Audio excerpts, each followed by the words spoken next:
I was being strangled in my sleep. Our physical world is controlled by the spirit. And everybody is moving around freely like they're so oblivious. They don't know. I'm a seer. Those who know, know. As they say, if you know, you know. I can meet you and immediately I'm going to see everything about your life. Start to finish. It's one of the reasons when my marriage happened the way it happened, I told myself, but you knew this thing. Because it was actually him. The first day I met him, I could hear the noise in his head. What kind of noise? In demonology and all the spiritual, we have what we call whispering and muttering spirits. They whisper things into your head. They tell you stuff. They were always talking to him. I had to ask him, what is wrong with you? And he was restless. He was pacing. I told him to sit down. Why are you listening to them? And he stopped and asked me, what do you mean? I said, yes. They're talking to you. There's so much noise in your head. You need to tell them to leave. And he was in shock. Did he know what was happening? He knew what was happening. Has he ever had a conversation with you about it? We eventually did. And it almost took my life anyway. I thought I could fix it. Was it a spiritual thing that almost took your life or a physical thing that almost The spiritual thing that almost took my life. There's a way you would address these people. They will come for you. How did you address them? How did they come for you? Okay, so now in this case, in his own case, when I realized what it was, I said, okay, we're going to... I would try to tell people what I was seeing and they either mock me, laugh at me, or shut me up. So there was always that dismissiveness. So I learned early enough that, no, you don't just share these things. One of the comments said, lies, lies, lies. How do you explain to someone who hasn't had your experience with the spirit world? Some people think you are hallucinating or cooking up stories. I usually would not explain anything to anybody. When I was about 6 years old, I tried to share because of how young I was quick to share and I was shut up immediately. What did you see Now, first? in this particular case, it was a trance I was in. I walked into a room. Now, there was this, one of the mission leaders on the mission field where my parents were serving. His wife had been sick. Okay. Now, I was a child, so I didn't even know the extent of her sickness. Okay. But in that trance, I walked into a room and she was lying on the slab. She was dead and she was covered with a white cloth. I had never seen a dead body. And I asked the man who was in the room, who is that? And he just shifted back the cloth that covered her face and I saw her and I came back and I quickly went to my mom and said, Auntie Clara has died. That was the way I could express myself. And I was trying to tell her what I saw and she shut me up immediately. Will you shut up? We're praying for her to get well and look at what you're saying. Well, 2 days later, a letter arrived from the mission headquarters that she had passed. The first house I lived in was haunted. People had lived there before who I don't know what happened to them, but apparently they were still living there and they were very noisy. Sometimes they don't have gone to bed. That's when they are cooking. Yeah, so they are cooking and they are gisting. They are pounding. Wait, so you wake up and you... Of course. You realize this is going Yes, on. in fact, it's the pounding that will wake me from sleep. So have you ever taken a tour to see maybe it's your neighbors that are doing that? Yes, like the first night it happened, I went out. Everywhere was even dark. NEPA had taken lights. There was nobody outside. I just realized that this thing was happening just by my side at this point. It was actually happening in my kitchen, where I was standing in my kitchen. Wait, you see them. What do they look like? They were two women.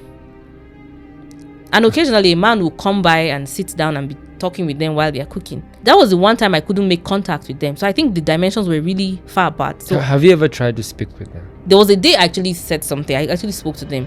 I kind of said, you guys are making noise. I'm trying to sleep. And maybe they heard me because for some time there was some quietness. Like for 2 nights, I didn't have any disturbance. Okay. I'm going to read this one comment. Okay. And this person wrote, everything your dad did to save you from being pregnant, at the end of the day, you became a victim. And seeing it, you haven't learned. Okay. Yeah. What do you have to say about this? Okay. So I want to... So many of you who are watching haven't subscribed to the Yellow Mic podcast yet. Have I told you that subscription is free? Absolutely free. You don't have to pay a dime.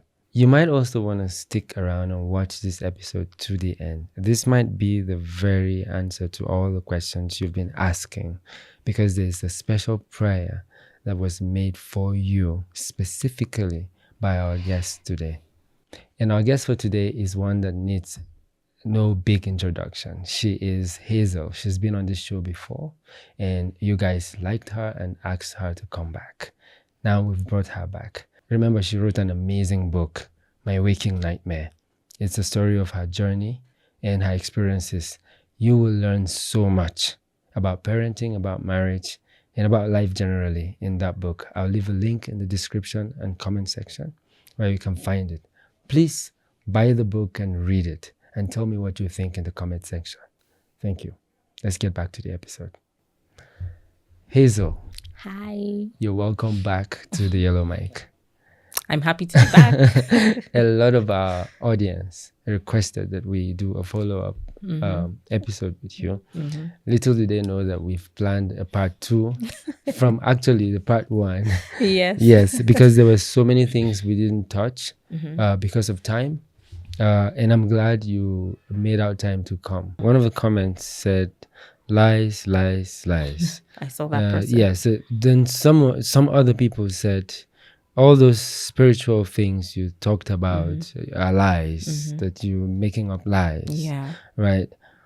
I mean, how do you explain to someone who hasn't had your experience with the spirit world or demonic attacks?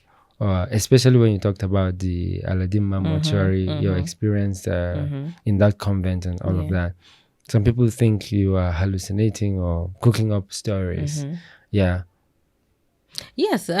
Now, the thing is, I usually would not explain anything to anybody because right from when I was a child that I started having these experiences, I saw that it was a no-go area. It's not something you should talk about publicly for so many reasons. A lot of people were not already having those experiences.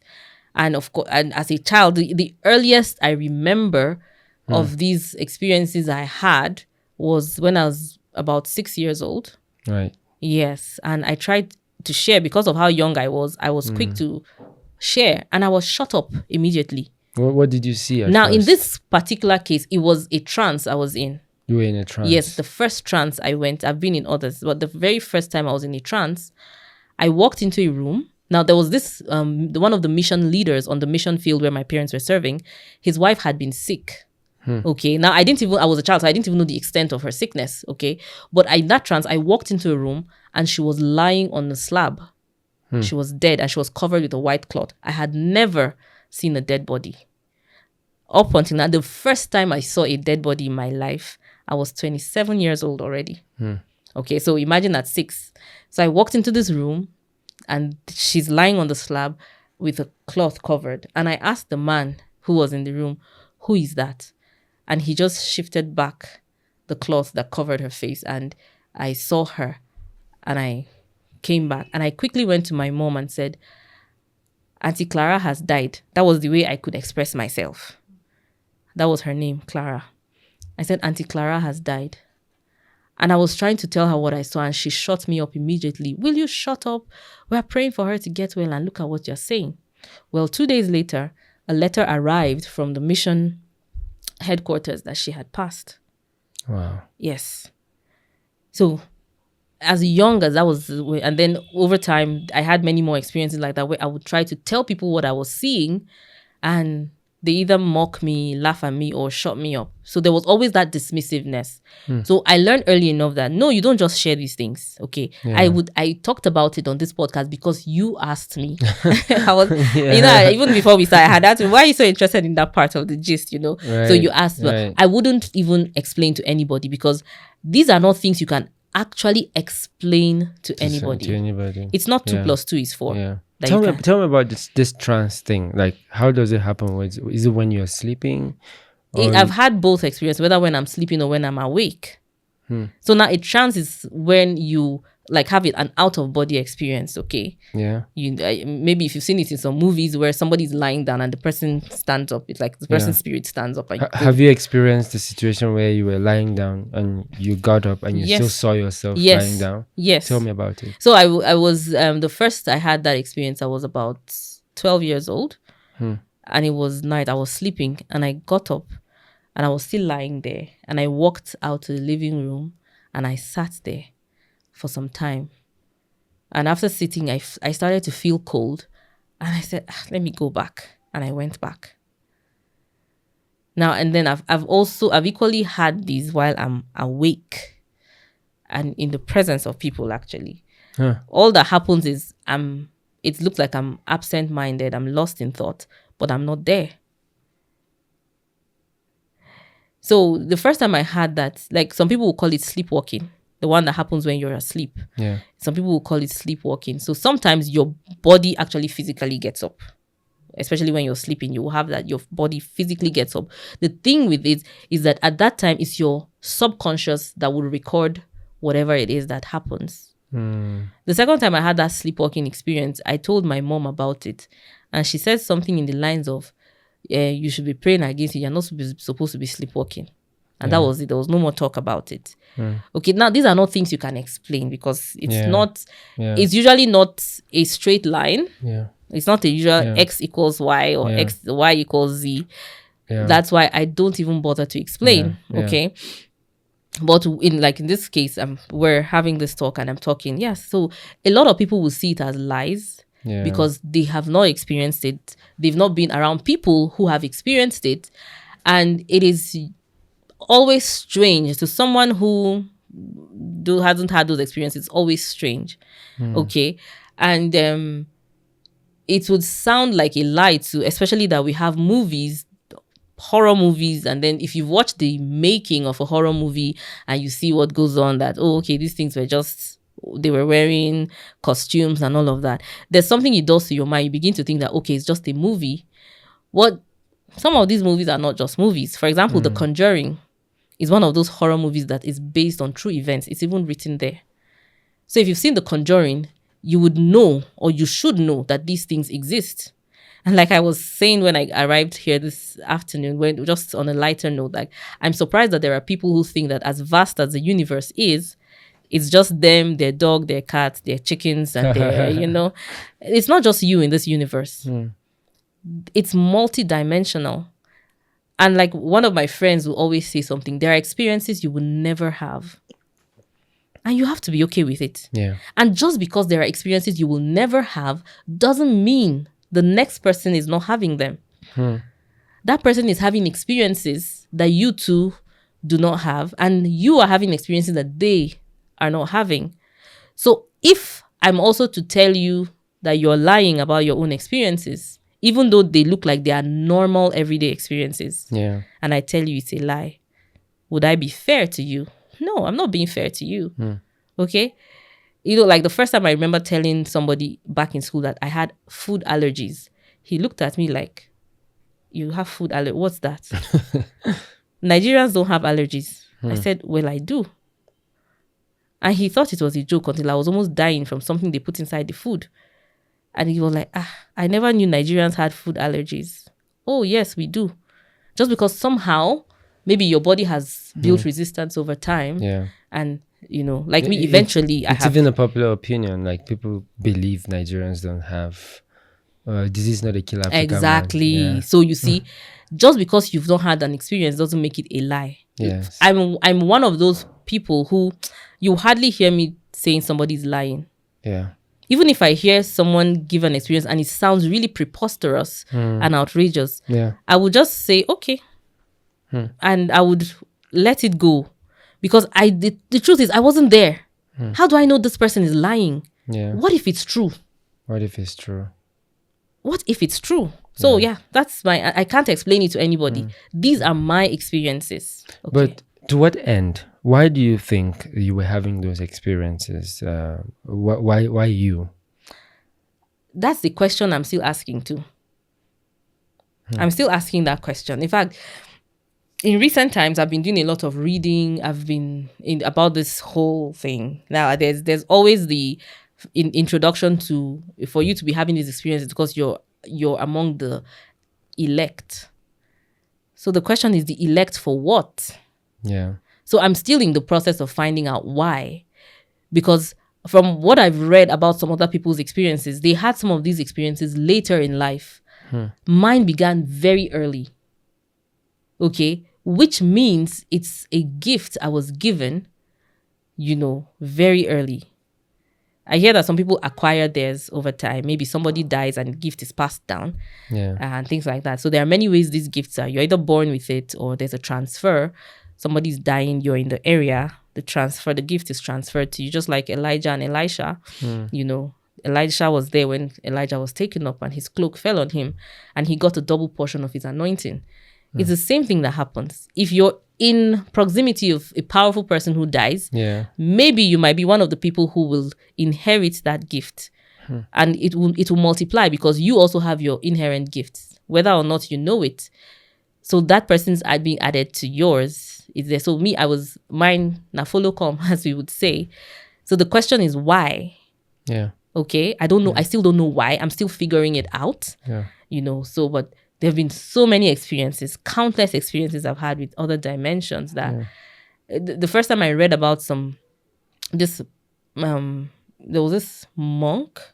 I read the first time I came across his story, and it made sense to me because over time I actually thought I was crazy when because I couldn't share. Like I said, I could no longer share these experiences. So it was all trapped in my head and I didn't know what to do with it until I read about this monk who had a journal that was only discovered after he had passed. Now, nobody even knows if he died or if he just, translated to something else because his body was never found.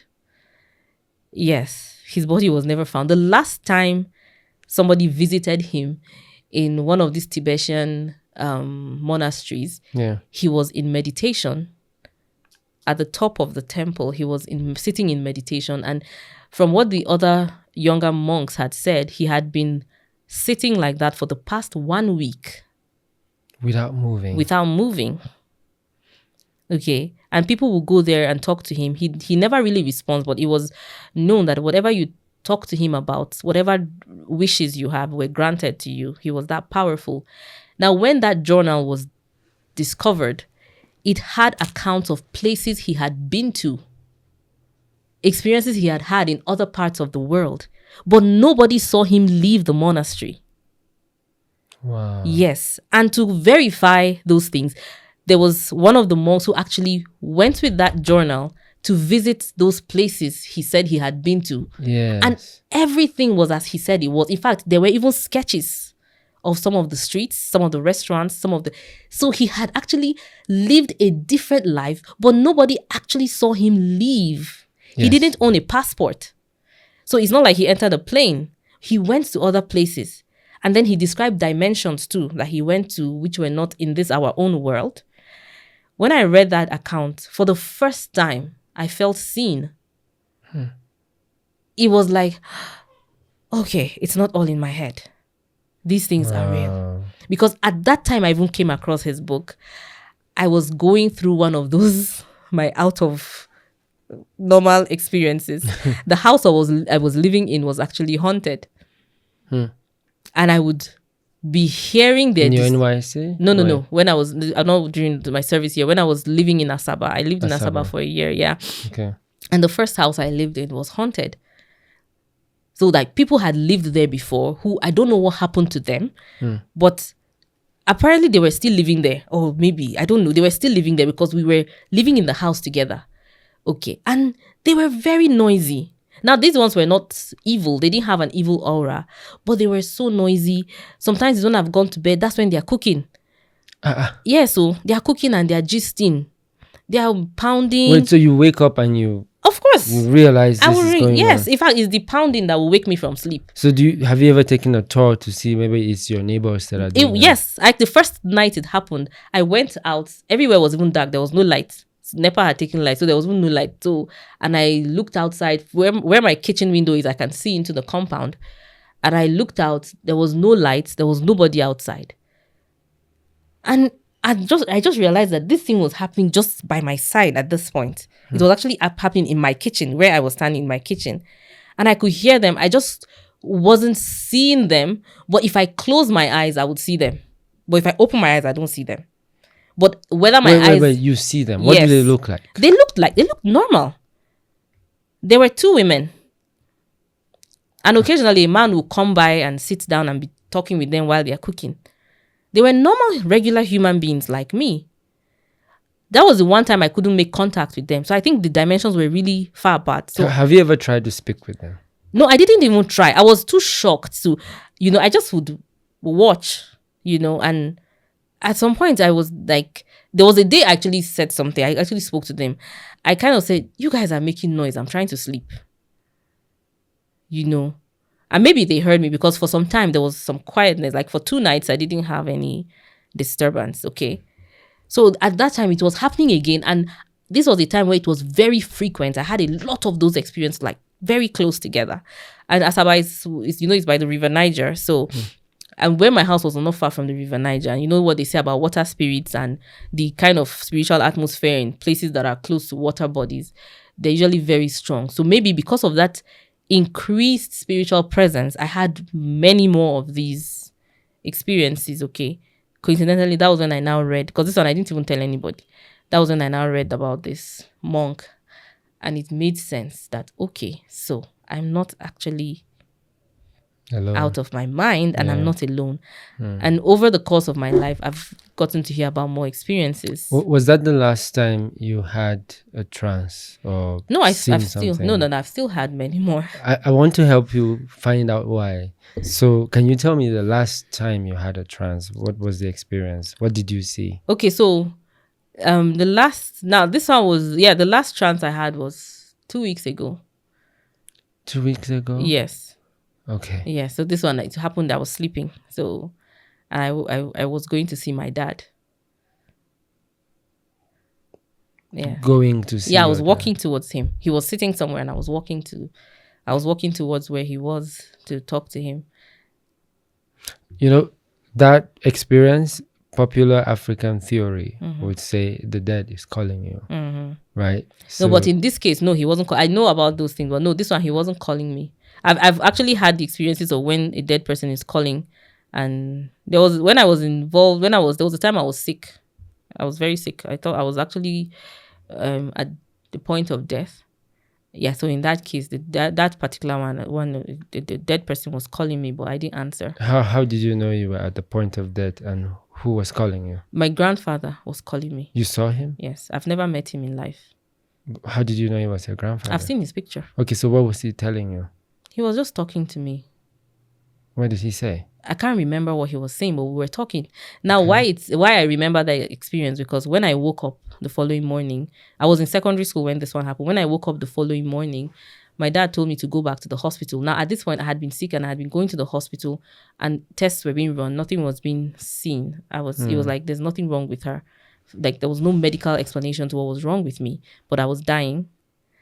And on this particular morning, after I had that dream of seeing my grandfather in the dream, my dad woke up. Immediately he woke up and he saw that I was awake. He said, I'm going back to the hospital, that they will have to find out what is wrong with me today. And much later, he would tell me why.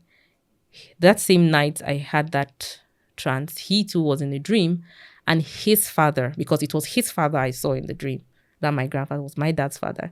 He too in the dream saw his father polishing some shoes. And he was about to polish my dad's shoes when my dad said, no, leave mine.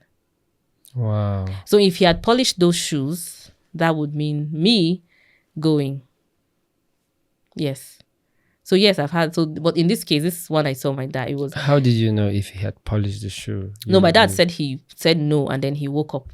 Okay. So, and the same thing, because my grandfather was speaking Igbo to me. At that time, I didn't really understand Igbo at all. So I don't really know what he was saying to me, but I could see him, and I was just standing there, and I woke up, and I was awake till morning. When at the time I woke up, it was still quite dark, but I was awake till morning.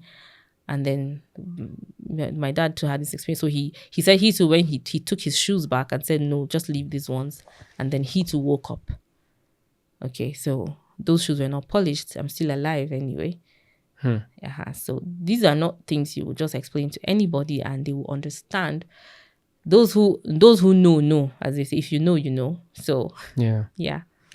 We had Professor Olotu here who spoke about seers. Familiar spirits. Seers, yes. people who are seers. Yes. Do you think, what's your opinion on that? Yes, I'm a seer as well. Okay. Yeah, somebody asked me recently, like, am I seeing anything about him? I told him, no, it doesn't work like that. You know, they're in among the seers, we have mediums, okay? Or like you say, oracles, or what people call an oracle. You go to the oracle, more like you knock on the door, you tell, and then they see things. There's that one. And then there's people like me who it's not as if you can just come and knock on my door and ask me, what can you see? And I'll start telling you. It might happen, yes. But it's not just straightforward. In my own case, my gift is not straightforward like that. I can meet you and immediately I'm going to see everything about your life, start to finish. And then I can still meet you and I will not see anything. It has happened to you before? Yes. Tell me an experience. Now, Don't name names. This particular experience, it's one of the reasons when my marriage happened the way it happened, I told myself, but you knew this thing. Because it was actually him. The first day I met him, I could hear the noise in his head. Yes. What kind of noise? The confusion.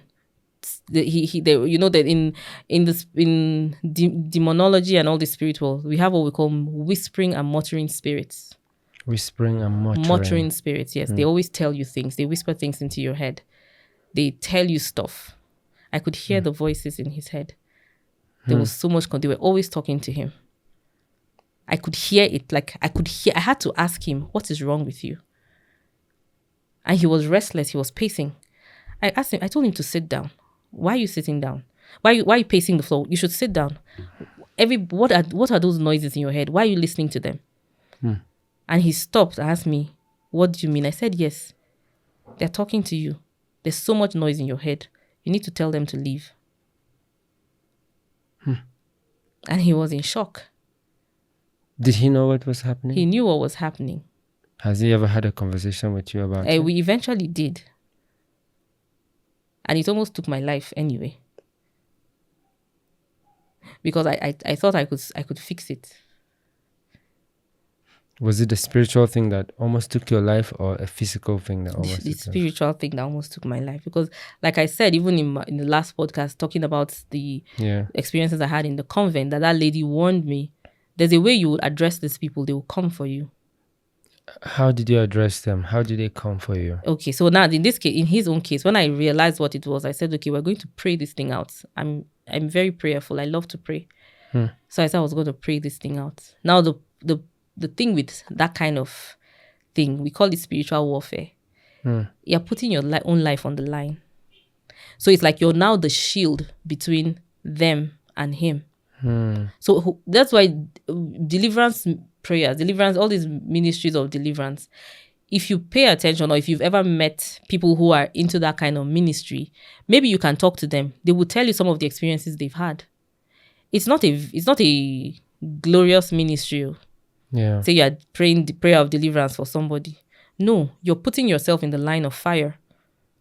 And that's what happened to me. I said I was going to pray for him so that he could be set free from whatever it was. And he agreed? Yes, he agreed because he said he had so many issues. We talked about he had so many issues. His life was not going the way it should go, and, a lot of challenges and this and that. I said, okay, we're going to pray about it. I believe in the power of prayer and I believe in what God can do. And I went into praying for him. And I wasn't just praying. I went on a 3-day fast because that's one of the ways I focus. I went on a 3-day fast to pray so that thing could go away, or those things could go away. And on the 3rd day, I was being strangled in my sleep. Strangled? Yes. Have you ever had sleep paralysis? Yes. Have you? I have. Because I have a lot of times. Yes. Could you say it's sleep paralysis or it's just... No, it's not sleep paralysis. I've had sleep paralysis, so yes, and that... Tell me about your sleep paralysis. Let me see if it's the same thing with mine. Okay, so the first time I had sleep paralysis, I was actually sick. So that one, I was physically sick. Okay. And I woke up and I wanted to pee because I couldn't stand up, I couldn't move. And I wanted to shout. I couldn't shout. I couldn't vocalize anything. And it happened for a while until I was able to just whisper Jesus. And that whispering of Jesus, I felt some release. I could get up from the bed. Okay. Yeah. So yes, so usually you struggle to even talk, right? Yes. Yeah. Mm-hmm. So same thing. I started having sleep paralysis when I was in secondary school, and it kept on happening. There is no prayer I have not prayed. even after I got married, I still was having sleep paralysis. Sometimes I would see, like, I would be sleeping and I would see like a dark figure. So now that's the walking. thing, you know, sleep paralysis is actually the scientific name. But truly, let's be honest, it's actually a spiritual attack. You think so? I know so. How do you know so? Like you have always talked of seeing a dark figure. Yes. Every time I woke up from that, there was a presence. Yes, there is a presence. Good. Yeah. That presence is not human. It's not human. So that is why it's a spiritual attack. And you get afraid. Yes. And there's that fear, because these demons, they feed on your fear. And you know, it gets, okay, so mine starts in a way that it gets to a point where you are now conscious. Yes. Fully conscious. You're fully conscious, but you still cannot move. But you can't move. Yes. You can't talk. Yes. Yes. And you're hoping that the person sleeping next to you, they have no clue. Can just tap you. They usually have no clue. That only happens unless if you have, you know, if the person sleeping beside you is in that same frequency, they will know. They will feel it too. Because I have been in a room with somebody like that who I noticed she was, and I shook her awake. Yeah. Okay, so yes, if you're with someone who's on that frequency, you'll know. So yes, so the same thing. Okay, so this one, so I was being strangled. Like I could feel the hand over my neck. I was being strangled, and I was also trying to shout, and nothing was coming. So I started praying in my head. I started praying in my head, and the more I prayed in my head, the more the grip was let loose, and then I was able to scream out, and I started praying. Yeah. That was when I knew that I was dealing with something beyond what even I had experienced. Okay. But that's the thing with growing up in church, growing up with a lot of prayer. You always think that prayer will fix everything. The Bible says, watch and pray. You should be watching, not just praying. Yeah. There's a reason that scripture says, watch and pray. If you're watching, there are times you need to walk away from situations. You cannot save everybody. It's not everybody you're supposed to be doing deliverance for. You should actually be delivering yourself. When you reach that point, deliver yourself and walk away from that situation. Don't go and put yourself in the line of fire, because you do not know how that person got there. Because if it is of their own doing, it's going to backfire very seriously. Wow. But if it is something that was done to them, not that they were involved in, that's like a repercussion of what they've done. If it's something that unknowingly they were affected, they were in the line of fire, you most likely, it might be a walkover safe. You might just pray for the person and the person is set free. But for people who have been involved in things that they are suffering the repercussions of that thing, it's better you leave them alone. Let them go and deliver themselves. It's not your duty. Yeah. You get. So that was that experience. So that was the experience I had with that one. Talking about deliverance ministry, how valid is deliverance ministry? Because there's a school of thought that Jesus has delivered us from every shackle. And just at the mention of the name, everything is solved. Yes. Right? And there's a school of thought that says, people need to confess, people need to say how they got into things and be willing to be delivered. Yes. And there's another school of thought that believes everything is demonic and needs to be delivered. Where do you stand? Okay, so this is where I stand. The Bible says, work out your salvation with fear and trembling. Right. Work out. That working out goes beyond just Jesus. Working out, you have to acknowledge the lordship of Jesus over your life. Yeah. That's one step in working it out. Every other thing has to do with your confessions, your conversations, your associations. That is how you will continually work out your salvation with fear and trembling. Just the name of Jesus is not like a band-aid you just slap onto a bruise. Yeah. If your arm is broken, will you put a band-aid? No, you go to the hospital, you possibly get a bone person to do something, and then they'll put a plaster of Paris, right? But if you have a small cut, you use a band-aid. That's the difference. This work, you cannot just say, oh yes, I've declared Jesus over it and move. No. What did the Bible say? For our weapons are not carnal. And he said we wrestle not what? Against flesh and blood, but against principalities, against powers, against rulers of this dark world. So everything is not just, oh, I say the name of Jesus and you're fine. No. There are things beyond that. There are rulers, there are principalities, there are powers. Even Paul talked about him being afflicted. We don't know what that affliction was. Yeah, we don't. We still don't know what it was. Yeah. It might have been a sickness. It might have been a person. It might have been a spiritual entity. We don't know. But he talked about an affliction that wouldn't go away. And he has prayed. And he said God didn't take it out so that he will not be conceited. Good. So we don't know what that affliction is. So yes, talking about whether deliverance ministries are genuine. Yes, they are genuine. But we all know that every good thing has a counterfeit. We have original, and we have fake. Absolutely. Yeah. So that is where you would have to, as a Christian, if you say you want to take a step into deliverance, maybe you've noticed some things, you want to deliver yourself, you want to deliver your family, you have to be very, very careful before you go to where you will add problem to yourself. Yeah. Because some of the deliverance ministries we have there are camouflaging. They're actually they're actually from the other side to actually add.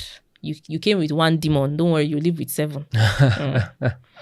You know? Yeah. So these things, but deliverance ministries are real. They are genuine. And let me tell you, if you begin to pray deliverance prayers, whether you're for yourself or for anybody, you will see, even in the physical world, it will manifest. Yeah. Things will start happening. Recently, I had a dream. It was a very intense dream. I have hardly had that kind of dream. Okay. And I'm talking 2 weeks ago or so.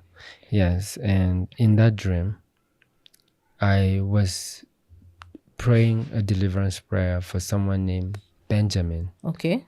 I don't know. You don't know him. any Benjamin? Okay. I know okay, Benjamins, you know but that was that not particular the person. one you Yes. don't know. Okay. And it's a dream, so I wouldn't really put so much meaning to it. But then it was a very intense moment. I was praying a deliverance prayer for him. I kept on praying, and then I started specifically binding a particular spirit out of him. And he started manifesting. I got scared in the dream, but then the thing was becoming so real, so I had to continue. And I literally woke up praying for Benjamin. Right? Yes. But then at some point I felt at peace that whoever this Benjamin was, and then now my prayer in the physical now was that the Lord delivers that Benjamin. Do you know the meaning of Benjamin? What? The son of my right hand. Does it make any sense to you? Okay. So that's your clue. Wow. Yeah, that's real. There are no coincidences. I know we always like to label things. Oh, it's a coincidence. There are no coincidences in life.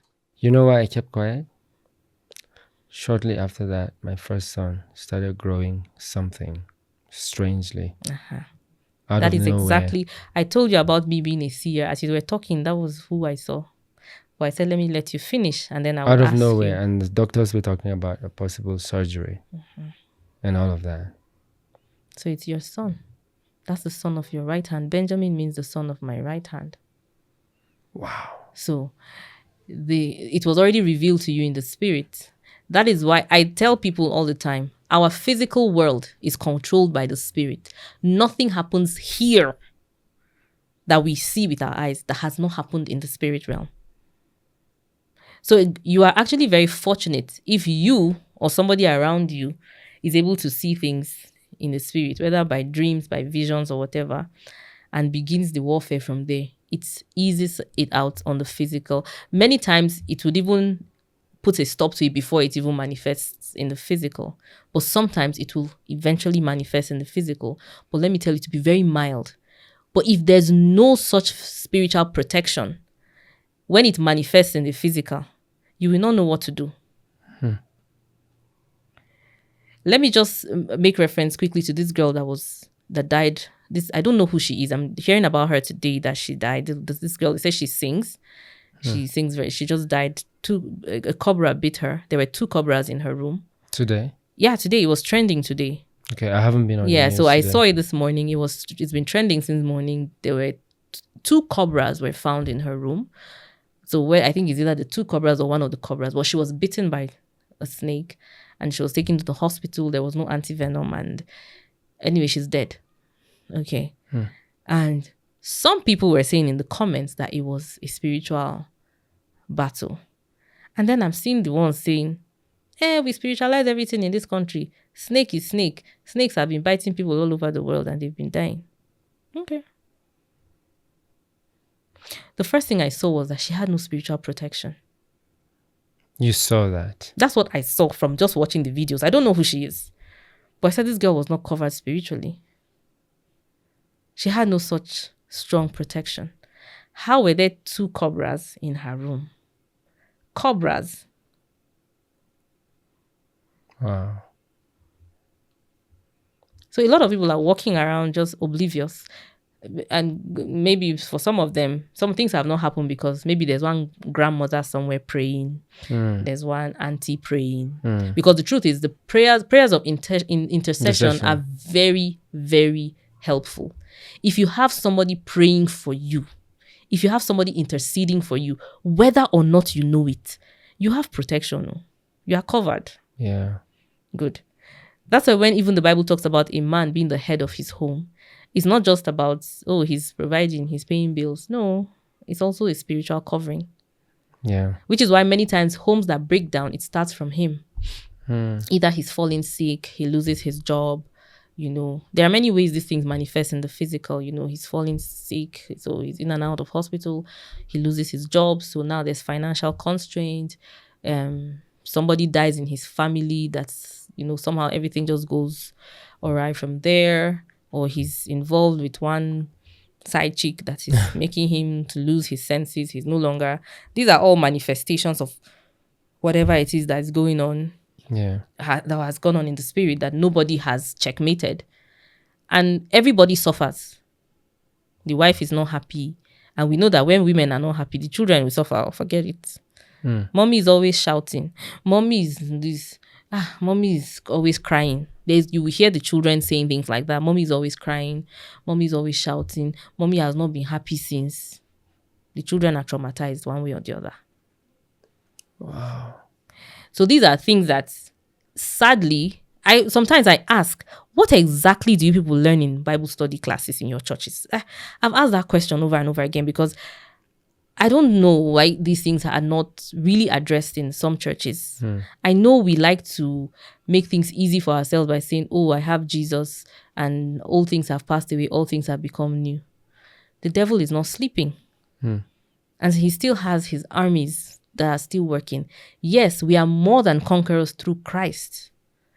But you still, like I said, have to work out your child's salvation with fear and trembling. Because they are not sleeping. They are not sheathing their swords. Okay? They're still finding very clever ways to be here and there. Yeah. It's left for you to pick a side, because there are still people who are sitting on the fence in these matters. You need to pick a side and stay there. But you do believe in coincidences and normal accidents. Yes, right? of course. We're living in a world where accidents happen. No. There are normal coincidences. There are regular, everyday coincidences.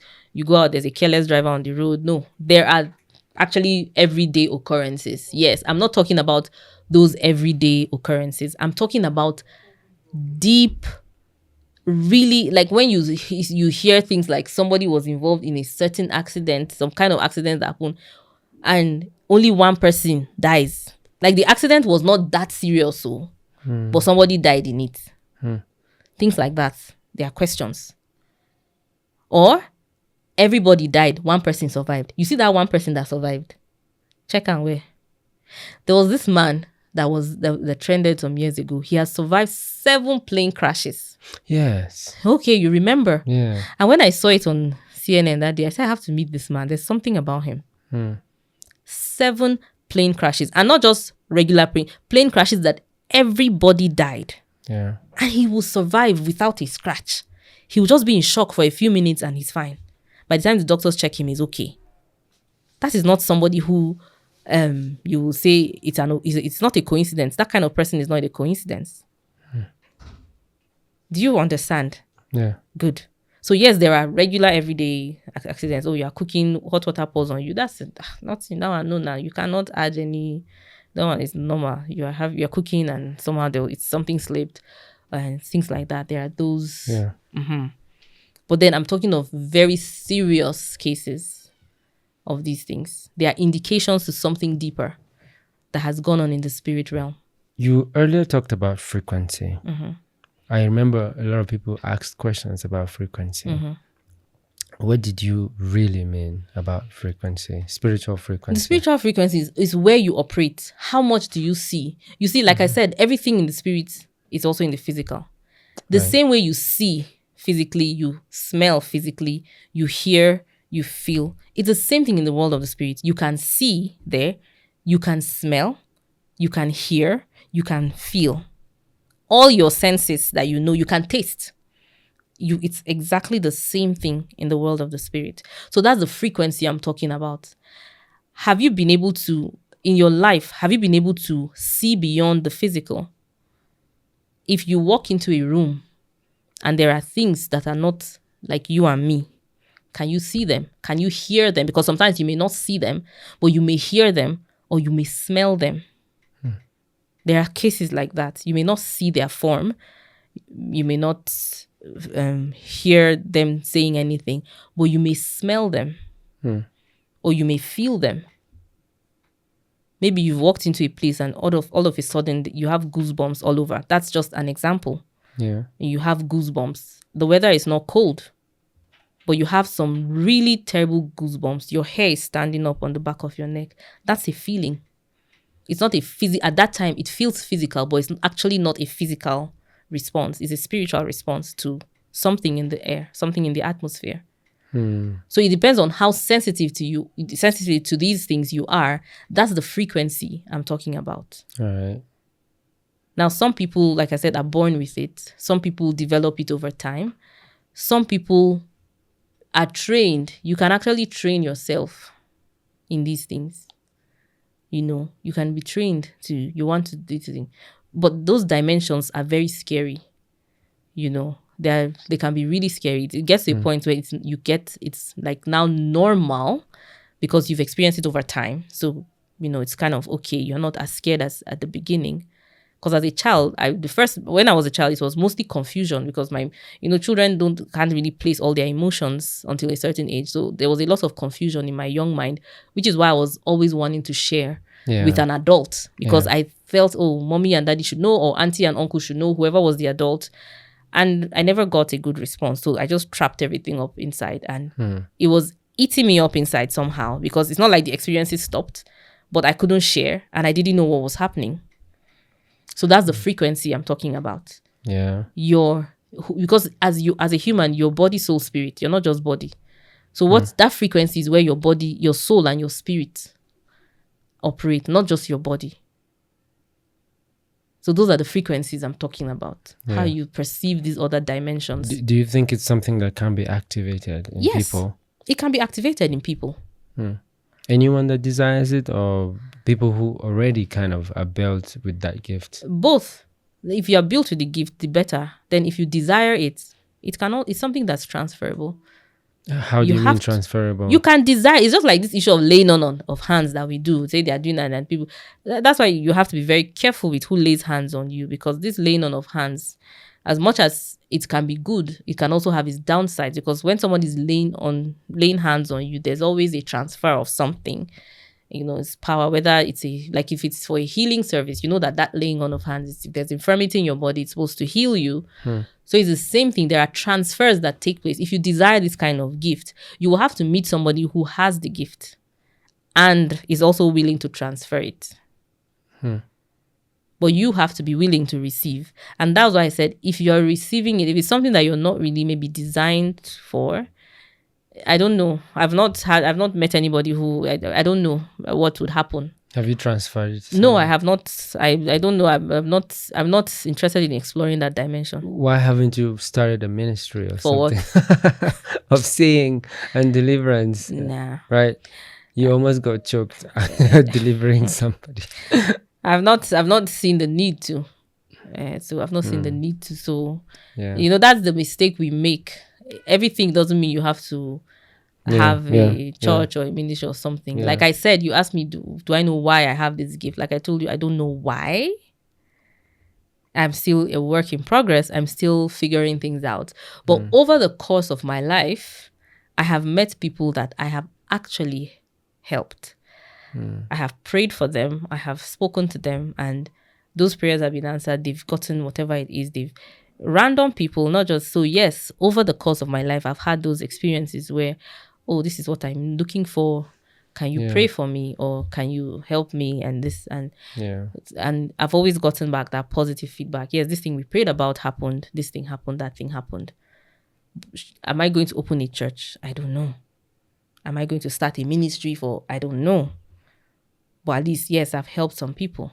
I just did that with you now. You were confused about your dream. Yeah, that felt very real. And so, honestly, I have no words to express how deeply shocked I was when you said that, because I felt it. It happened to me. I felt it. I have been in and out of the hospital, and suddenly, miraculously, what was supposed to be a surgery started going because back. You already binded it and casted it out. Good. The doctor saw him. And you woke up praying. Yeah, the doctor saw him one day and said, there's a miracle here. Right? So you had already sorted that out. But you were still confused. So that is yeah, right. Well, it sort of really gives me a tip that there's so much that God has helped us prevent. And we don't even know, we've not scratched the surface of knowing exactly what God has delivered us from. And I love how you put it. Sometimes it's not even you. There's someone interceding on your behalf somewhere that you never know. And you may never get to be able to appreciate that person to say, thank you for what you did for me. I've been in several major battles in my life, and how I got delivered of those battles, I have no idea. But somehow God delivered me. God always sends help, and I hear you. I hear everything you say, and I believe, and I understand. And why I say this is, I believe that there is a spiritual world, and there is spiritual activities happening. Some say it controls the physical. Some say it's just a separate thing. Some don't even believe in it, right? And whatever people's beliefs are, it's because that is the world they know. Of course. That is the information they have. Yes. And one of the reasons, for instance, in a world like Africa, right? I say Africa because you hear more about spirits and demons in Africa. There was a day I was looking at this map. So if you look at this map, you look at Asia, you look at Africa, you look at North America, South America, Europe, right? Oceania. You see the designation of these continents, right? Some of the least developed places in the world today, if you're going to be honest with yourself and look at the map, just geography, yes, you've discovered that even in Africa, Some of the least developed places are places with a lot of voodoo practices. So even when you do see something about, that's why I'm one of those people that I might be walking past, I see you, I see your problem, I will keep walking. I cannot just stop you on the road and say, hey, I can talk to you now because I know you. I've had an experience with you. So I can actually wake up from sleep tomorrow morning if I've seen you in my vision and tell you, oh, this is what I saw. Because I can. But I cannot, for example, I'm meeting her for the first time. It would be very difficult for me. If not I'm meeting her here, I might be able to tell her. But if I met her outside, I will not tell her anything. Yeah. All I will do is say silent prayer for her. Because I know that this thing has been abused, like you said. I know in the comments, there were recurring comments, particularly on Instagram, talking about how it's only in Africa we're talking about these things. And they're talking about why can't we use it to develop our world? That's the thing about corrupted power. Yeah. Any form of power that has been corrupted cannot be used for good. Wow. Okay? And what did Jesus say? Light drives out darkness. And like I answered someone who asked me specifically in the comments about am I saying witchcraft is correlated with poverty? And I told him poverty thrives in witchcraft. If you want to know the level of witchcraft that's going on in a place, look at their level of poverty. Yeah. They are not mutually exclusive. Poverty would thrive in these places because these people have been blinded, or like you said, there has been a fear that has been put into them. Oh no, you cannot do this. Don't make them angry. So there's a certain amount of light you have to receive that would chase out that darkness. And until that darkness has been dispelled, there is so much you cannot achieve. I read this book on demonology when I was about 15. It's talking about This Present Darkness. That's the title of that book. Yeah. This Present Darkness. And I read that book. And that was one of my initial understanding of how the spirit world works, okay? Especially when it comes to, we say people are demon-possessed and things like that. Everybody is not demon-possessed, as we put it. Yes, there are some people that are demon-possessed, like the man that Jesus cast out the demons from him, who said they were legion, and he cast the demons out into the pigs. That's a demon-possessed man, okay? The demons are inside of him. There are people that have demons attached to them. They're not inside them, they're attached to them. Now, these are some of the people you see with some form of afflictions manifesting in the physical realm.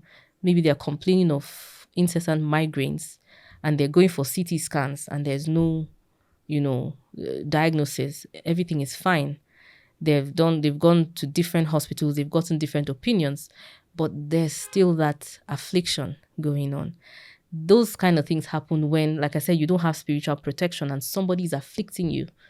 So because they cannot possess you directly, they cannot get inside of you, they would attach themselves somewhere and cause an affliction that would drain you, drain your resources, drain everything. Yeah.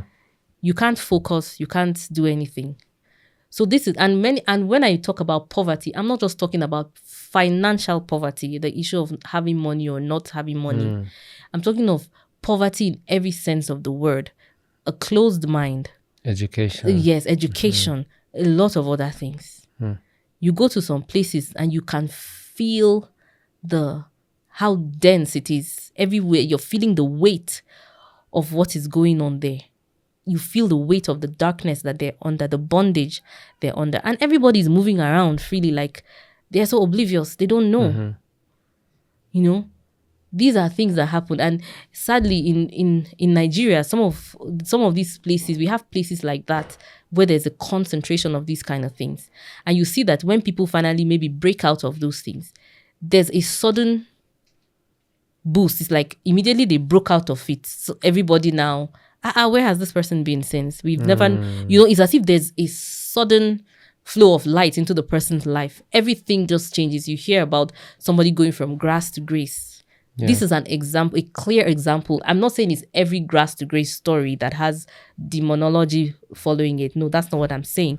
But there are specific cases like that where if you could go into their history, if you could finally ask some questions, you will find out that there was some kind of, witchcraft from somewhere, and this person has finally been liberated from it. Yeah. Yeah. Wow. I'm going to read this one comment, Okay. which I think kind of summarizes some of the negative comments we've had on that first episode. And I think you can just do justice by explaining further. That's okay. I think it's okay that people are asking some questions, and Yes. sometimes some people have different understandings. So it's from Still Sound Entertainment. Okay. Yeah, Still Sound Entertainment. And this person wrote, everything your dad did to save you from being pregnant, at the end of the day, you became a victim. And seeing it, you haven't learned. Okay. Yeah. What do you have to say about this? Okay, so I want to wonder what you're talking about saving. When you're trying to save somebody from something, what do you mean by saving? Because the first picture that will come to my mind is someone who's drowning and you're trying to save them. Yeah. And I've heard from a lot of people who are into the business of life saving. When it comes to somebody drowning, you have to assess the situation, because you might drown with that person anyway, eventually. So when you say everything he did to save me from getting pregnant and blah, blah, blah, and I still haven't learned. My dad didn't try to save me from anything. I would say he tried to save his own face, because many of the things he did, many of the things he said were out of fear. And I've noticed it over time. Many times we, even in parenting, even in teaching, across board, we do a lot of teaching from a place of fear. Yeah. You know, you put in so much fear into, and when you're bringing fear to the equation, you're not teaching. And one thing, when people are afraid, you end up making that very mistake. If you're afraid, if you're scared, you're not learning, you're going to make those mistakes. So he didn't really do anything to save me. He put so much fear into me. If you do this, this would happen. If you do that, that would happen.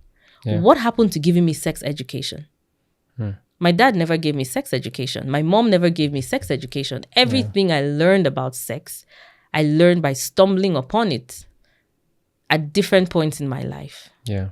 So what would have happened if, when I was little, you taught me, like the experience I shared about going through where there's no doctor and the birthing process, and I asked a question: is this not how babies are born? And it was followed up by beating and a lot of punishment and all of that. That's not teaching. Yeah. You're not saving me from anything. Okay, so that's the first. There was a lot of fear based behind these things. There was no trying to save me. I would always tell people, I don't blame anybody for anything. Even when I share, these are just experiences I shared, I still don't blame my dad, because I believe it was from his own perception, from his own perspective, from what he had learned himself. You can't give what you don't have. Okay, that was his own level of exposure. That was what he knew to do. So I still don't blame him in that regard, okay? But no, he didn't try to save me. Yeah. And to think about me not learning, well, I don't know what I'm supposed to have learned from that. You know? Maybe you didn't learn how to get pregnant. Okay, yes, and I got pregnant. So what are we going to do about it? Yeah, so talking about blames. Yeah. The next person, Hope Alive with Mary, posted and said, why doesn't she apportion any blames to herself? The boyfriend and his family? Okay. If you read my book, you would read very clearly where I apportion myself as much blame as possible. Yeah. But you see, one thing I've also learned in my growth journey is that apportioning blame finally doesn't do anything. It doesn't help anybody. Yeah. There's really no place for apportioning blames. We all should be held accountable. Yeah. So I really would say we should hold each other accountable. We should hold ourselves accountable. We should hold everybody who was a player in these things accountable. It's not about blaming anybody. It's not about pointing fingers. What role did I play in this? I said it clearly even when you asked, how did I get pregnant? Yeah. This is what I did to get pregnant. I didn't absolve myself of any wrongdoing. Yeah. I didn't say I was right by having unprotected sex with that guy. I didn't absolve myself of any responsibility. No. You were in the moment. Exactly. Yes. I took accountability. And over the course of my life, it's one of the things I have consciously done, as painful as it is, as uncomfortable, because actually taking accountability is very, very uncomfortable. And for the guy and the parents, we didn't get to that point. At least in that episode, we didn't talk much about him and his family. Yeah. But it's in my book. Yeah. If you have read my book, I wrote down everything. I shared every single experience. Yeah. Post giving the baby up for adoption, post Yeah. the convent when I had to leave and go back home, post everything that happened. Everything is documented in my book. Yeah. I didn't leave any stone unturned. Yeah. So I'm not blaming anybody. So guys, you need to read the book. So that's it. If you want to, if you want to ask more direct or more intelligent questions in regard to this topic, you would actually have to read the book, because that's where all the details are laid bare. You know, one thing I say now, being a parent myself, I've had before I got married, I had the privilege of traveling with my dad. Okay. And my dad and I have a very wonderful relationship. That's good. We were in the same room, the same hotel room. We slept on the same bed, and we had a long conversation. And he told me where he think they get it wrong in their own marriage, and how I must not repeat that error. And even when we gave birth to our first son, he came and told us how we can raise the child different from how we were raised, but to copy some positive parts of raising me or raising me and my siblings, to apply and ignore some negative parts, you know. So I learned so much, and I know that as a parent myself now, there are things that I do to my children, like you said, based on my understanding of the world, my worldview. My fears will give me certain instincts to react a certain way to my children. And later, maybe I'll sit down, and if I reflect, I will regret. But then sometimes I don't even reflect, or sometimes I feel like I was just right. Why did he do that? Yeah, because right. So, talking about that, do you think your parents did everything they did to you out of love? Now, I wouldn't know how to answer that question, because I am not my parents. Okay, so I'm not in their I was never in their shoes at any point. And if I should ask them, they would say yes, because there are questions I've asked my mom, there are questions I asked my dad before he passed, and they would always say, what I did was for your own good, so you should be grateful. So tell me, what kind of question? Okay, like an example. For example, one of the questions I asked my dad, one time we weren't in an argument, so it was not like it was in a bad mood. It was in a very good mood. We're just having family time, and I asked him, but why did you bring us back to Nigeria? Because at this time, we were talking about his experience when he was in France. We were all in France together. And he was reminiscing about how he was even given a job. And we had been given scholarship to school in France. And he turned it down. You know, and I asked him, but why did you even turn down that opportunity? Like, with everything you've seen going on in Nigeria now and the way things have turned out, because I know you've mentioned before that at the time it looked like Nigeria was getting fixed and everybody wanted to be part of this new Nigeria and things. But seeing how everything has played out, if you were to make that decision again, would you still say no? There was this pause, and then he said, yeah, because he did it for our own good. The way he saw children being raised in France, he didn't want his own children to be raised like that. Okay, so I want to believe that, yes, he thought it was out of love. It was from a place of love. Okay, so and he said, I know he's not staying back in France. He doesn't like their parenting strategy here. He wants to raise his children in a certain way. And that was his answer. Now, in relation to my mom, I was asking her still about decisions they made in this parenting journey. Now, both of them had decided to be full-time missionaries. And like I mentioned, being a full-time missionary meant you were not on any kind of salary. You were waiting for support, which means you're praying, oh, God touched Shamaki's heart that when he gets his salary this month, he's going to remember to send a gift to us. That is what it means. And I told my mom, But you both took a very big risk. You had such young children. How were you actually expecting to raise a family on nothing? Because that's actually what it is. And besides that, this issue of sending us back to Nigeria ahead of you to come and stay with guardians without you, we were still so young, sending us like, we could have stayed with you until you were ready to come back. She said the same thing. Everything we did was for your own good, so you should be grateful. So I want to believe that to them, it was from a place of love. I'm not walking in their shoes, okay? And even now, like you say, you're a parent now, there are things you do that you feel like you're doing the right thing. It's the same thing with me. I have a daughter. I make decisions based on my own perception that this is the right thing. Okay. And I believe I'm doing it from a place of love as well. So I also want to believe that everything they did was from a place of love. But like I said, from my own analysis of my parents and even my own parenting journey now, there's a lot of fear at the base of that. What we think sometimes is love is actually fear-based. Fear in the sense that we generally see children as a reflection of their parents. Okay? Because you hear things like, if you're in a public place, you will hear, whose child is that? Yeah. They're not asking about the child. It's actually the parent. Maybe that child is doing something. And the first question everybody's asking, whose child is that? So because we know that these children are a reflection of us, we do not want the world to perceive us in a certain way. Yeah. So there's a way we expect our children to behave. We expect them to do certain things because in our own minds, oh, if my child is doing this, it makes me look good. If my child is doing that, it makes me look bad. Yeah. But the fact is, no matter how tiny a baby is, every human is born with free will. Absolutely.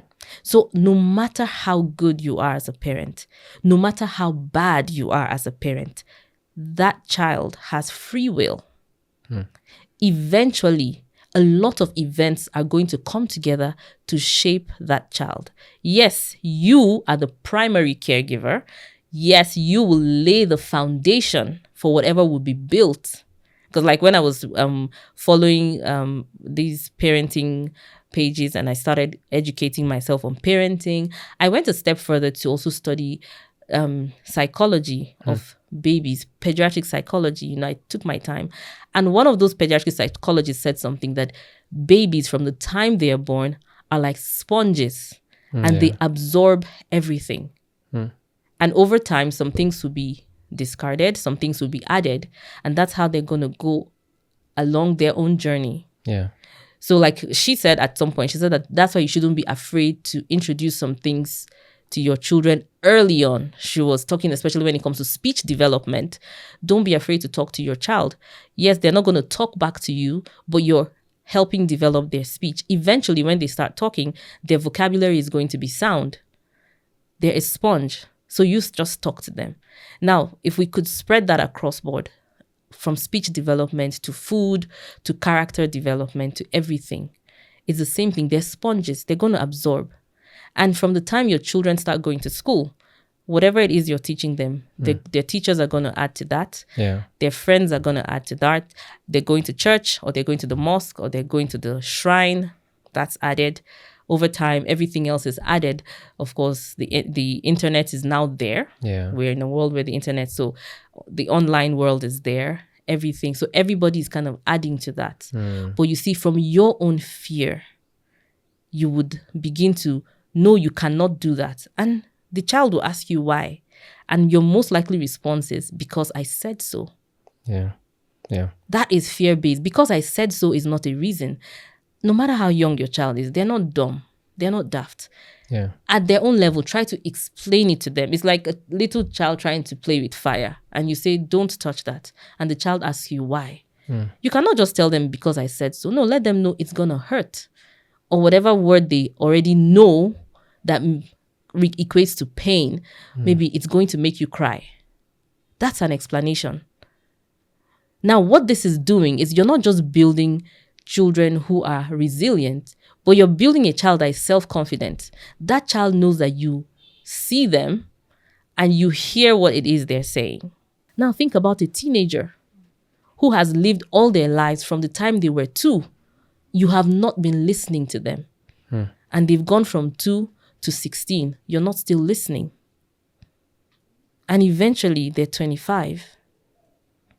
You're still not listening. That's many times what happens to us as parents. You expect the child to listen to you, but you don't listen to them. Yeah. Because for some reason, they're children. Why should I listen to a child? And I stopped what I was doing because, like, one of the child psychologists I finally met with, she said something to me that has been a guiding light for me. She said, many times as parents, we are overwhelmed with our own things. Yeah. And we think that this thing has to be done. She said, even if it is 5 minutes, she said 5 minutes is enough to make a difference in the life of your child. Whatever it is, suspend it. Let them know that you are listening to them. Let them know that you are present with them. Especially today with smartphones. Exactly. Yeah. Let them know you are present with them in the moment.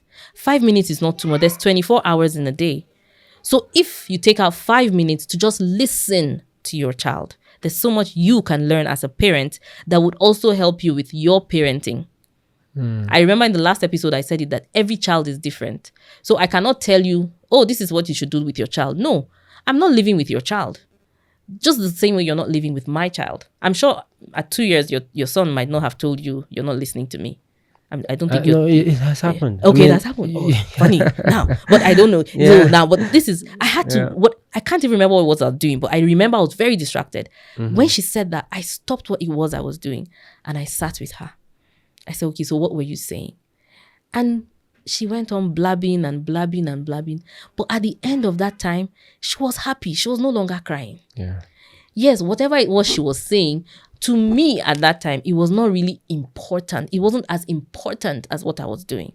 Yeah. But to her, it is important. Yeah. So that's the difference between children and parents. So like I said, many times there's that fear that we think is love. Yeah. The two can be mixed up. Yeah. Okay, sometimes you're thinking it's love, sometimes it's fear. Of course, if your child is going to put its hand in fire, you will stop the child. That's love. That one has nothing. It's love. It's basic. It's common sense. You know. But if it reaches the point of maybe the child trying to explore their world, trying to ask questions, like I talked about sex education before, children start asking crazy questions at very young ages. You'll be surprised. Yeah. You know. And what's the first instinct is to shut them up. Yeah. And when you shut them up, how are you going to teach them body positivity? How are you going to teach them what is acceptable and what is not? You know, when I was growing up, there was a lot of code names for our body parts, especially the private parts. There were code names. And if you said the actual name, it's like you have, you know, if you say breast, see this person's breasts. Oh my, that will get you in some big trouble though. Yeah. Not to think of you call the other ones, you know. But eventually, how do you navigate? If you start early, let them know this is the name of this is the name of that. They know all their body parts. From there, you build on it. Okay. Yeah. Don't let anybody touch you. They already know. Don't let anybody touch your breast. Yeah. Don't let anybody touch. Don't let anybody touch. You know, this is how they get to know. But because of that fear, my child will get spoiled. Yeah. My child will get, because that one now is not love, it's fear. You don't tell them. Now your fear will still play out. Because they will learn about it somewhere else. Good. And that learning might mean they're even getting abused along the line. We have pedophiles walking around. Let's not pretend we don't have. Now, because your child doesn't know, somebody out there who is older and is exploring in another dimension is beginning to tell your child, oh, no, it doesn't matter. Oh, yes, you can just do this. You can just do that. And the child is confused. And of course, they can't even come and tell you because the last time they talked about breast, the heavens fell. So you have to be sure. Are you parenting from a place of love or are you parenting from a place of fear? Yeah. Like I would say, this is not to judge anybody. You know, I said, I'm not here to judge anybody. I'm not here to apportion blames. Life is a never-ending learning process. Yeah. This is also a learning curve for me. Because before I actually became a parent, there were things I had in my mind that, okay, this is what parenting is about. But many of those thoughts have been dismantled because they're not working. Yeah. So many of the old tricks are not working in today's world because we have a different generation of children. You know, like somebody said recently that the babies born after COVID, they were different. They were programmed different. Yeah. And it's true. They were born, their eyes were already open. They were holding up their heads very strongly. Yeah. And before you'll see babies born, their eyes are closed, their heads are their necks are really loose. You have to hold it. These ones, they came different too. So you cannot say my mother did this, so I will do it and it will work. It won't work. Yeah. Yeah. You know, one thing again I've noticed, sometimes parents they divert their frustration, and sometimes the children are the ones at the receiving end. Yes. Or maybe if it's a husband, maybe the wife can be at the receiving end. Or if it's a wife, maybe the husband can be at the receiving end. I believe each and every one of us can look back and say, my father or my mother reacted this way, and I don't know why, right? Probably they were having a very bad day, and then you were caught in the crossfire, and then it happens. But it's also different when they make it a habit, where they don't apologize, but then they continue to do that, hoping that it's gonna work. You know, we cannot emphasize enough about correcting in love. Sometimes as parents, as guardians, as people as mentors, sometimes the people who look up to us will annoy us, of course, terribly, of course, and we will have the tendency of reacting. I mean, I believe that Jesus Christ even overreacted sometimes to his disciples, yes. right? I want to use the temple. You know, the temple. Like he brought out the whole whip right? and whipped them, right? like, and even sometimes like get behind me, Satan, and stuff like that. And I'm like, if it except if there's a way he said it that maybe the translations didn't carry it well. But if someone called me Satan, you know, I would feel slighted. Really, really. I might even walk away, you know. But, you know, it's our duty sometimes. Sometimes we forget this. But it's our duty as children to always remember that our parents can have a bad day. Yes. And our parents have a worldview. Our parents have a mindset. Yes. And sometimes you cannot change that mindset. Sometimes it's like a cross you have to carry, because you cannot choose your family. You know that you can't. There was a day, and I'll say this from a very personal experience. There was a day my dad scolded me. I was already old, right? Already had a girlfriend and everything. Yeah. So he scolded me in front of people. And I got so angry. Yeah, that's so embarrassing. And I wanted to just run away. And they will never see me again. I wanted a situation where I will run away. They will have to look for me, right? But something whispered in my mind and said, you mean you're going to run away for this one time that your dad really lost it on you? Have you considered all the sleepless nights, all the sacrifices he had to make? Of course. To make sure that you become a human being. Yes. Right? What happens to all that love? That this one time you're going to throw everything away. And it really brought me back in check. And we had the conversation eventually, and I told him this was what I planned to do initially. But when I remember that you have sacrificed so much, you've sacrificed your life, you sacrificed your pleasure, everything, your salary. You even borrowed sometimes, like to really make sure that I fulfill my dreams, right? And Dad, if you're watching this, I love you. Yes, so thank you, Daddy. So it was really a moment of reflection for me, and sometimes even people who are my mentors, if they do something that is probably out of temper, I would always want to remember that there were other many times that they were really exceptional. Exactly. They were really nice, right? This brings me to one of the core questions that was asked in the comment section, and it wasn't asked by one person. Yeah. A lot of people wanted to also know, how is your relationship with your family? Hearing what you've been through with them, how is your relationship with them? Have you attempted reconciliation? Do you still talk to your family? Are they still part of your life? And the follow-up question to that is, has there been any moment that you would say, yes, you were proud of your family, you were proud of your parents, that they stood up for you? Okay, so to answer the first question about what my relationship with my family is, sadly, my dad passed 2 years ago. Right. Yeah, and there was still a lot of cloud hanging over us as father and daughter. I loved my father so much. I would always say that I was always a daddy's girl. Okay. We had really brilliant and beautiful moments together. A lot of things I learned was from my dad. So I cannot take that from him. Okay. Yeah. Now, yes, this issue with my son was a major crack in the relationship we had. And sadly, if before he passed, we couldn't still agree on what was and what was not, because I, on my own part, tried as much as possible to have that reconciliation. I apologized.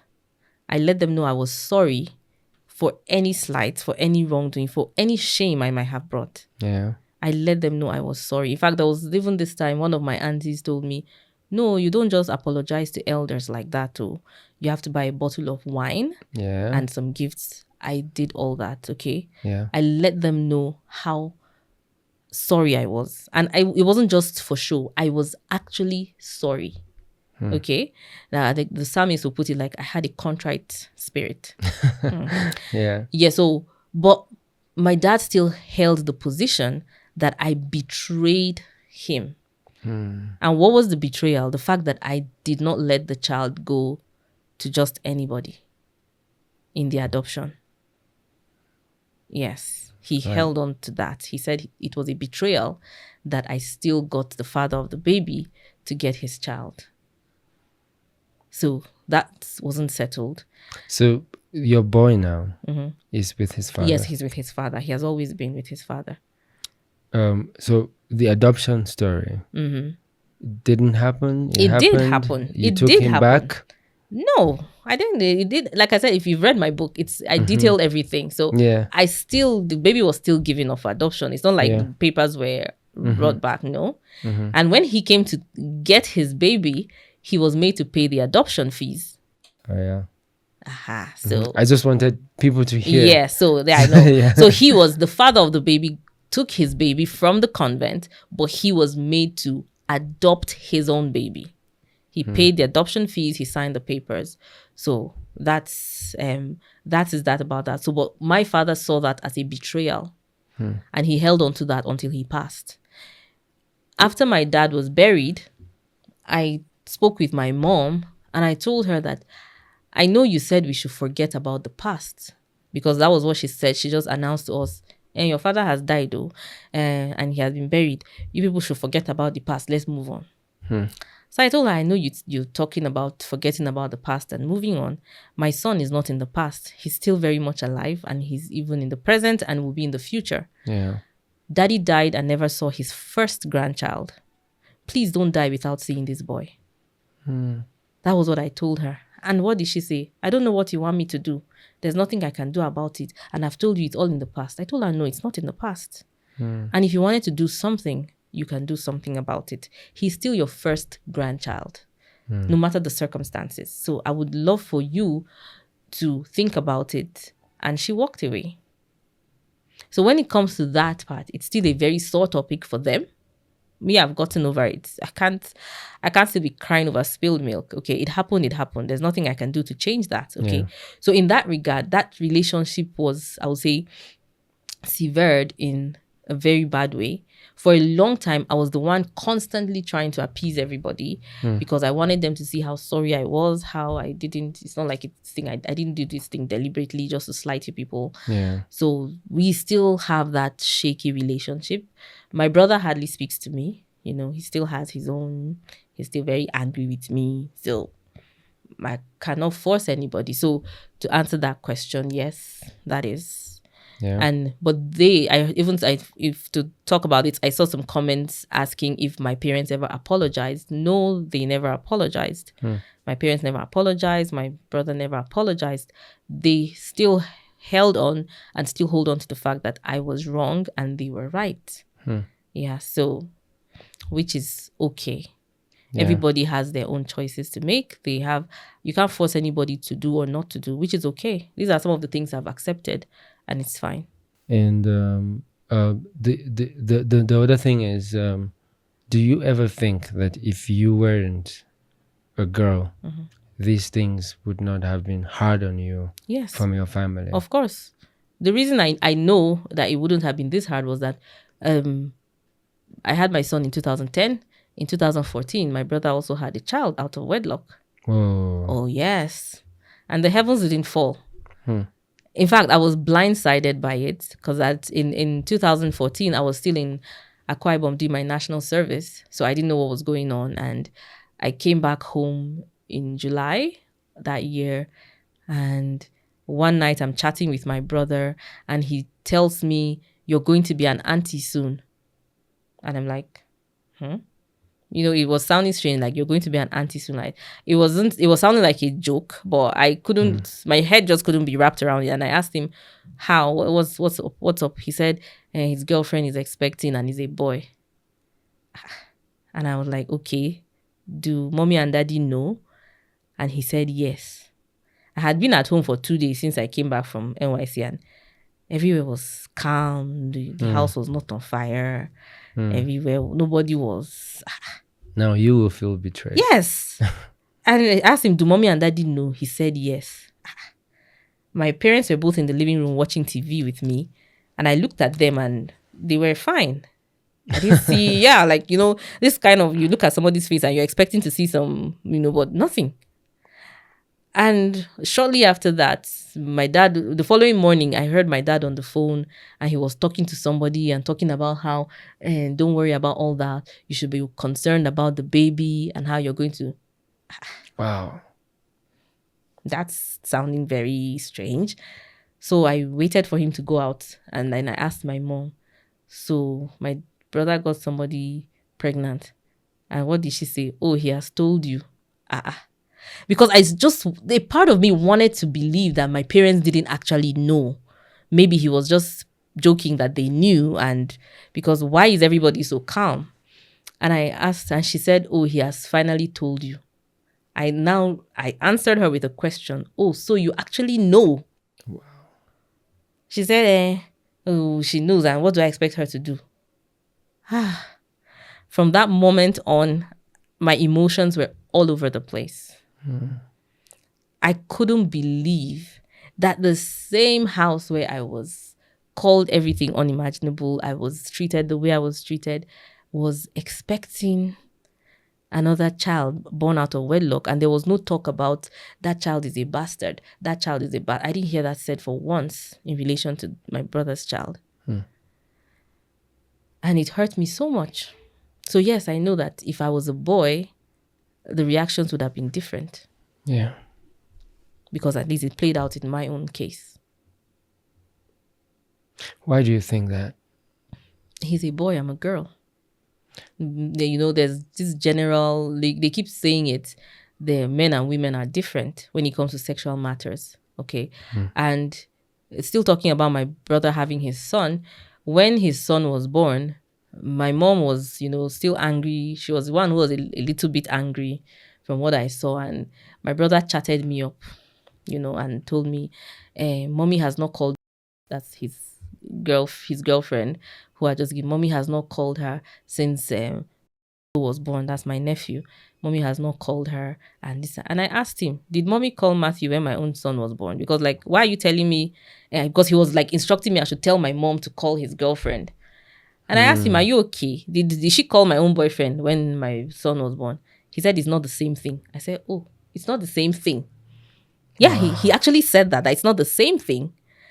I know even now on the internet, you see it everywhere. A woman does something and everybody is attacking her. A man does the same thing. And when people are trying to point out that this thing is wrong, they say, no, men and women are not the same. You cannot compare a man's cheating with a woman's cheating. Yeah. You cannot compare a single mother to a single father. They've sort of made it a norm now. Yeah, so like it's built exactly. to cheat. It's been normalized that there are things you should just expect from men, but if a woman does it, she has crossed the line. And those are the double standards we talk about. Absolutely. You know, it has showed its face in so many areas of our lives. These things started very small and subtle, but now they are loud. People are bold about it.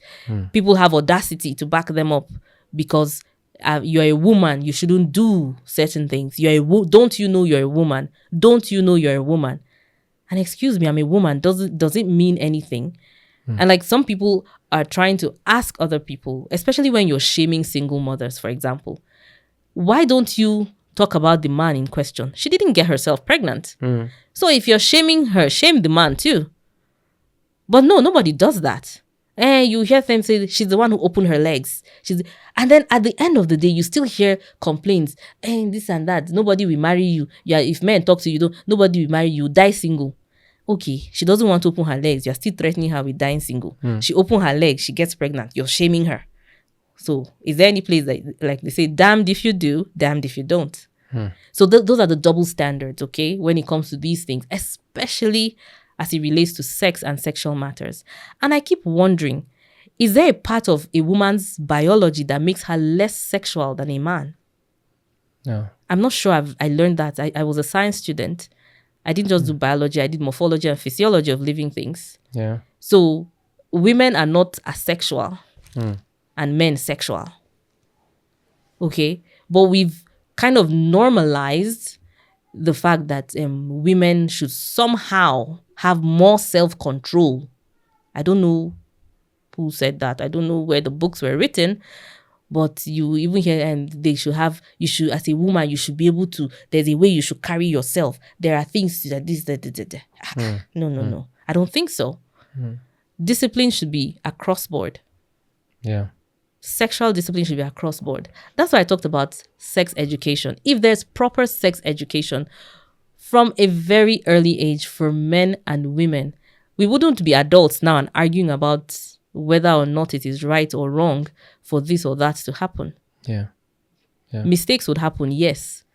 But we shouldn't normalize anybody's own as. Yeah. It doesn't mean anything. And this one, abomination. This is so powerful. This is so real. Yeah. And thank you so much for really talking about spiritual awakening. Not in a dramatic way. Not in an exploitative way. No. But I see the genuine mindset that you have developed over the years about the gifting that you believe God has given to you. Yes. I'm sure that there are many people out there who have giftings that they will never tap into because they're not aware. Yeah. And they've not activated it. Yeah. So this is and if you've not lived in Africa, if you've not lived in places where you've seen things, why do you think I'm listening to you and saying yes to a lot of things? Because I've experienced some. I've experienced things. Things that I've not shared with a lot of people. I've experienced it. Even when you're talking about the sleep paralysis thing, I've had, surprisingly, a white friend who told me that, my friend, you're under a lot of demonic attacks. Okay. He said it jokingly, but I was insisting that it's called sleep paralysis, but he said that's no. a scientific name. Right. It's English, you know. It's English. Right. Yeah. So thank you so much You're for welcome. this time. Could you say a prayer for someone in our audience who probably is going through spiritual attacks, who is going through like a difficult moment, or maybe not a spiritual attack, maybe someone who is going through a very tough moment in their lives, with their family, with their job, with anything they're going through. Yes. Yeah. So, I said something just yesterday when I was asked the question. I said, for any sickness, spiritual, physical, psychological, you have to give it a name. It's when you have named it, And nomenclature. yes, that you can heal it. Yeah. If you go to see the doctor, they will run a test and then they can tell you, oh, you have malaria, you have typhoid, and they will prescribe malaria and typhoid medication.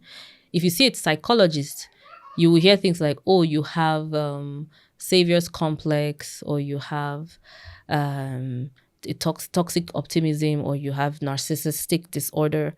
That's a name. Only then can you get treatment. It's the same thing. If you are overburdened by things in the realm of the spirit that you're not being able to understand, there's a name for it. Okay? These names, they have names. Either you are, like I said, you have demon possession, or you have demon attachments, or there are altars that have been set up just to stand against you. Even in I think it's in Daniel. Daniel was praying for the deliverance of Israel, and it was revealed to him that the angel with his answer was being held back by the prince of Persia. So there are also those cases where your prayers are being blocked. It's not as if your prayers are being blocked. So these are names, okay? So as I'm going to pray for you, whoever you are, whatever your name is, you know what it is you're experiencing. I don't know what it is your specific experience is, okay? Yes. I don't know what it is your specific experience is, okay? Now, I want you to think deeply and put a name to it. Only when you put a name to it can you begin to experience breakthrough. So if it is financial stagnation, call it the name. If you want to write it down, and you pray along with me. I will pray for you. If it is financial stagnation, if it is sickness, if it is any form of oppression, whether in the physical or in the spiritual, if it is any form of backwardness, you take 1 step forward and 5 steps backward. Give it a name. You might not know the exact name now, but give it your own name, a name that you understand. That is how you pray with understanding, okay? Give it a name that you understand, a name that you can repeatedly go back and remind God, go back and pray again over it, and you will have your deliverance today. In the name of Jesus. Father, everybody under the sound of my voice, everybody watching this video, everybody listening, whatever it is they are going through, financial stagnation, incessant illnesses that have no explanations, backwardness, slowing down, whatever spiritual manipulations that are going on in high places, unanswered prayers, dreams that have been cut off, whatever altars their names have been mentioned for evil, today we burn those altars down. We set the coast clear. We clear the heavens, and we ask that the light of heaven shine in and pour in and dispel every dark cloud, dispel every dark thing. As the children of Israel surrounded the walls of Jericho, they didn't have to lift a finger. Those walls came down. Tonight, I'm praying that every wall of Jericho is coming down flat. Every prince of Persia that is holding back answers, we bring them down by the power of the Holy Ghost in the name of Jesus. Amen. Just as God opened the eyes of Elisha's servant and he saw the mountain encompassed with the armies of the host of heaven. Tonight, I release your armies.